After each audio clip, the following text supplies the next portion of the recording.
তো এখন আল্লাহর গজব পড়ছে, এই দেখেন আল্লাহর গজব। আসসালামু আলাইকুম প্রিয় দর্শক, সবাই কেমন আছেন? আশা করছি অনেকটাই ভালো আছেন। আজকে আপনাদেরকে নিয়ে আসলাম আমাদের সাবেক এমপি ব্যারিস্টার সৈয়দ সাইদুল হক সুমন ভাইয়ের যে পুরাতন খোয়াই নদীটি। তো এটি আপনারা জানেন এখন কিন্তু শুকিয়ে একেবারে মরুভূমি হয়ে গেছে, এবং তারপরেও ব্যারিস্টার সুমন ভাই কারাগারে থাকা অবস্থায়ও এটিকে মানে এটির যেই উন্নয়নমূলক যেই কাজগুলো উনি যে বরাদ্দ করেছিলেন এগুলো কিন্তু থেমে নেই। আপনাদেরকে আমি এই জিনিসটা আজকে দেখাবো। এই যে আপনারা যে আমার সামনে যে গাইড ওয়ালটা দেখতে পাচ্ছেন, এই গাইড ওয়ালটা হচ্ছে আপনার ব্যারিস্টার সুমন ভাই জেলখানায় বন্দি থাকাকালীন সময়ে এটি করেছেন। এটির দৈর্ঘ্য আপনারা দেখতে পাচ্ছেন কই পর্যন্ত হয়েছে, এবং এটি আপনার পুরো নদী জুড়েই কিন্তু হওয়ার কথা ছিল। তো সম্ভবত সুমন ভাই নেই, তারপরও এতটুকু কাজ যে উনি জেলখানায় বন্দি থেকে বা জেলখানায় থাকা অবস্থায় এই কাজটা করেছেন, এটার জন্য ওনাকে মানে মন থেকে দোয়া দিতে হয়। কারণ এই পর্যন্ত আওয়ামী লীগ যারা করছে সবাই কিন্তু কেউ কিন্তু পলাতক, আবার কেউ কেউ আছে জেলখানায় বন্দি।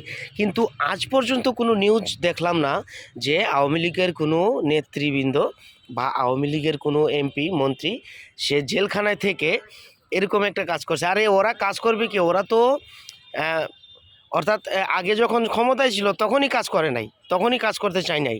আর সুমন ভাই যখন এমপি হয়েছে এর আগেও কাজ করছে, এমপি হওয়ার পরেও কাজ করছে, এখন জেলখানায় বন্দি এখনও কাজ করতেছে। আপনারা হয়তো বলতে পারেন যে এখন সে কিভাবে কাজ করে। আরে ভাই, সে যখন বাইরে ছিল, যখন এমপি ছিল, তখন যে সমস্ত বরাদ্দর টাকা উনি দিয়েছিলেন ওই সমস্ত বরাদ্দর টাকাগুলো তো আর ফেরত নেওয়া হয় নাই। সে তো আর ফেরত নেয় নাই, বা অন্যান্য এমপিদের মতো সে নেয় নাই। তো যে কারণে ওই টাকাগুলো যাদের কাছে দেওয়া হয়েছিল ওই টাকাগুলো দিয়েই এখন কিন্তু গাইডওয়ালের কাজগুলো হচ্ছে। তো আমি আপনাদেরকে দেখাচ্ছি আস্তে আস্তে, সব কিছুই দেখাবো আশা করি। কারণ আমাদের যে সুমন ভাই ছিলেন উনি কিন্তু অনেক ভালো একজন এমপি ছিলেন, অনেক ভালো মানুষ ছিলেন। আমাদের চুনারুঘাট মাধবপুরে আমরা আসলে অনেক ভালো একজন নেতা পেয়েছিলাম, কিন্তু ভাগ্যবশত হারিয়েছি।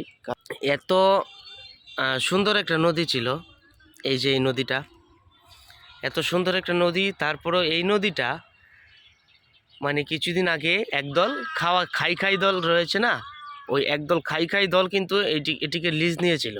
তো লিজ নেওয়ার পর কিন্তু ওই খাই দল তারা চেয়েছিল ব্যারিস্টার সুমন ভাই যে মাছের পোনাগুলো ছেড়েছিলেন ওই মাছের পোনাগুলো তারা অর্থাৎ ওটার প্রতি তাদের লোভ চলে গেছিলো, যার ফলে তারা ওইটাকে লিজ নিছে। তারপর সুমন ভাই তখন তো জেলে ছিলেন বা পলাতক ছিলেন, তখন সময় তারা এটা লিজ নিছে। তারপর এটা লিজ নিয়ে এখানে কাউকে আসতে দেয় নাই, কাউকে বড়শি দিয়ে মাছ ধরতে দেয় নাই। এর আগে আপনারা জানেন বড়শি দিয়ে অনেকেই মাছ ধরছে। তো এখন আল্লাহর গজব পড়ছে, এই দেখেন আল্লাহর গজব। এই পুরাতন খোয়াই নদী শুকিয়ে এখন এটার যে মাছগুলো আছে সব কিন্তু এলাকার পোলাপান বা এলাকার লোকজন ধরে নিয়ে গেছে। এখন আর ওই খাই যারা তাদের আর হলো না। মানে মানুষের কতটা নিচু নামলে এই সামান্য একটা কিছু মাছের পোনা যেটা কিনা সুমন ভাই ছেড়েছিলেন কি সাধারণ মানুষ খাবে, ওটার প্রতি লোভ করতে পারে। প্রিয় দর্শক, আসলে এই বিষয়ে আমি আর কথা বলতে চাই না। সবাই ভালো থাকবেন, এবং আজকের এই ভিডিওটি কেমন লাগলো সবাই কমেন্ট বক্সে লিখে যাবেন। আমি আপনাদেরকে দেখালাম যে একজন এমপি গাইড ওয়াল করতে পারে, বা একজন এমপি জেলখানায় বসেও উন্নয়ন করতে পারে। এটা আপনাদেরকে কিছু প্রমাণস্বরূপ দেখালাম। তো ভালো থাকবেন, সুস্থ থাকবেন, ELC দ্য নিউজ ভিডিওর পাশে থাকবেন। ধন্যবাদ।